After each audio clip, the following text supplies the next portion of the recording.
आज हम आपको 2020 की कहानी बताने जा रहा हूँ। ऐसा तो होता नहीं है, पर कहीं कहीं अभी होता है। एक गांव में दो भाई रहते थे।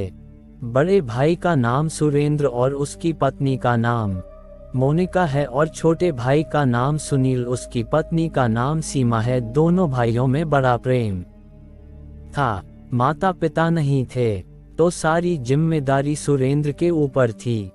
सुनील काम में अपने बड़े भाई का हाथ तो बटाता था, लेकिन एक दिन सुनील की बीवी सीमा पेट से थी और घर का काम नहीं कर पा रही थी। उसके घर पर रिश्तेदार का आना जाना लगा ही रहता था। रिश्तेदार के आने में चाय, नाश्ते और भोजन का खर्च भी लगता था।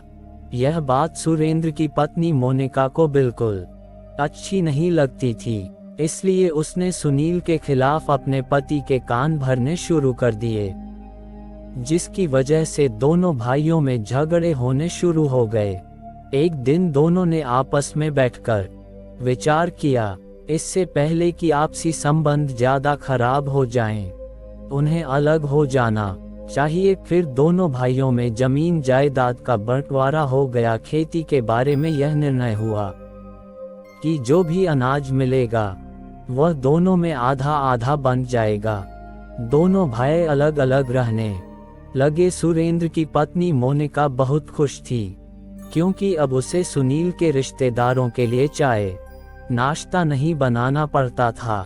लेकिन दोनों भाई खुश नहीं थे। बंटवारा हो जाने के बावजूद उनका प्रेम कम नहीं हुआ था। फसल पक गई, दोनों भाइयों ने उसे बराबर बराबर बांटकर वहीं खेत में ढेरी लगा दी।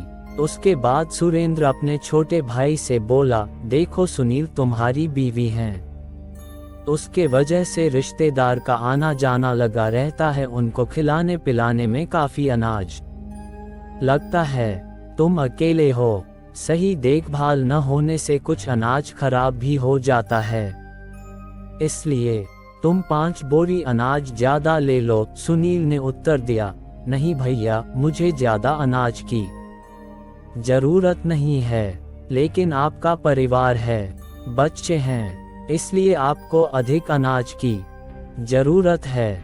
आप 5 बोरी अनाज अधिक ले लो। इस तरह दोनों भाई एक दूसरे को अधिक अनाज लेने के लिए कहते रहे, लेकिन कोई राजी नहीं हुआ।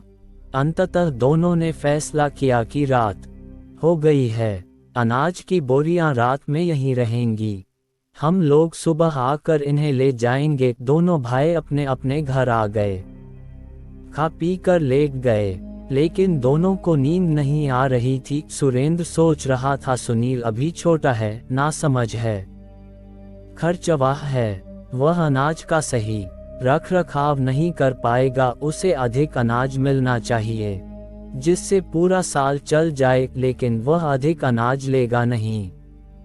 मुझे क्या करना चाहिए? फिर सुरेंद्र के दिमाग में एक विचार आया। वह चुपचाप उठा और खेत में पहुंचा। रात के अंधेरे में ही उसने अपनी ढेरी में से 5 बोरी गेहूं निकाल कर सुनील की ढेरी में मिला दिया।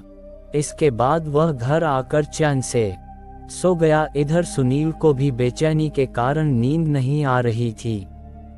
वह सोच रहा था कि भैया बड़े होने के कारण संतोष कर रहे हैं, जबकि उनका परिवार बड़ा है, जिम्मेदारियां भी अधिक हैं, उन्हें अधिक अनाज मिलना चाहिए। मैं अपने भाई के साथ अन्याय नहीं होने दूंगा। वह भी उठा और अपनी ढेरी से 5 बोरी गेहूं सुरेंद्र की ढेरी में रख आया। सुबह दोनों भाई अनाज लाने खेत पहुंचे, तो दोनों ढेरियों को बराबर देखकर चौंक गए। बात समझ में आते ही दोनों एक दूसरे के गले लग गए। दोनों भाई को रोते देखकर मोनिका को भी समझ में आ गया, दो भाई को अलग करके हम चैन से नहीं रह सकते, अब दोनों साथ में ही रहने लगे। हेलो दोस्तों, आज हम आपको दिखाने जा रहे हैं मोरल स्टोरी, दो भाइयों का प्रेम। आपको कैसी लगी? आशा करता हूँ अच्छा लगी होगी। कमेंट में जरूर लिखें और लाइक सब्सक्राइब करें, बेल आइकन घंटी बजाना ना भूले। ऐसे ही अच्छी अच्छी वीडियो का नोटिफिकेशन सबसे पहले आपको मिलेगा। जय हिंद, वंदे मातरम।